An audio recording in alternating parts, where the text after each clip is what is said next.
በማህበራዊ ሚዲያ ላይ ለሚስተዋሉ ሐሰተኛ መረጃዎችና የጥላቻ ንግግሮች ትኩረት መስጠት አስፈላጊ አይደለም ሲሉ የኢትዮጵያ ወንጌል አማኞች ቤተክርስቲያን ካውንስል የጽህፈት ቤት ኃላፊ የሆኑት ፓስተር ዶክተር ጌትነት ለማ ተናገሩ።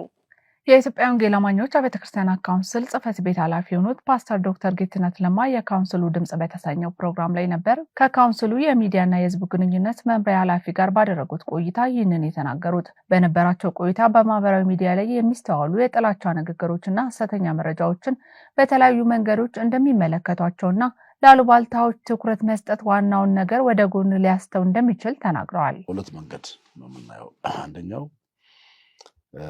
ይሄ አንደኛው የሃይማኖት ተቋም ሌላ የሃይማኖት ተቋማት ላይ እምነትን መሰረት ያደረጉ ጥላቻዎች ሲንጸባረቁ ይታያል በእኛ ሀገር።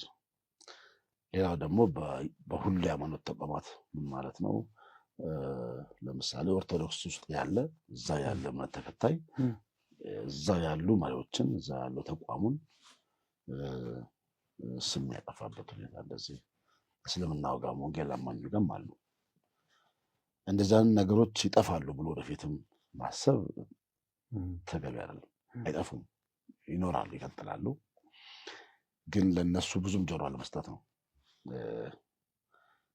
ምንድነው እነሱን እየጠበክ ምላሽ ለነሱ መስጠት ከሆነ መሰረታዊ ዋናው ስራህን ሚስት ታደርገዋለህ።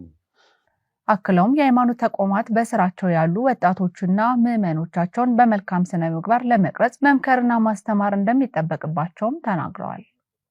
ምዕመኖቻቸውን ሊመክሩ ሊያስተምሩ ይገባል።